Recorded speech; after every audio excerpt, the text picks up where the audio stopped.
बौद्ध पौर्णिमेच्या लख्ख प्रकाशात वाशिम अकोला जिल्ह्याच्या सीमेलगत असलेल्या काटेपूर्णा अभयारण्यात वन्यजीवांची गणना करण्यात आली आहे। महाराष्ट्रातील अनेक जिल्ह्यातून आलेल्या वन्यप्रेमींनी रात्रभर मचणावर खरतर जागून या निसर्ग अनुभवाचा आनंद लुटलाय। वन विभागाच्या या उपक्रमामुळे जैवविविधतेची जपणूक आणि संवर्धनाबाबत जनजागृती घडत असून वन्यजीव प्रेमींसाठी हा अनुभव खास ठरलाय। प्राणी गणना म्हणजेच इथं पूर्ण प्राण्यांची गणना नाही तर जे कृत्रिम पाणवठ्यामध्ये प्राणी येतात आणि ते जे पाणी पिण्याकरता येतात तर ते त्या प्राण्यांना पाहण्याकरिता त्या प्राण्यांची गणना केली जाते आणि नोंद घेतली जाते।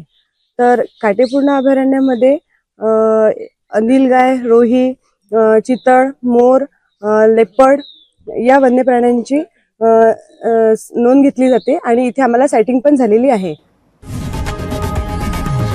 लोकशाही मराठी ऐका, पहा, जागरूक रहा।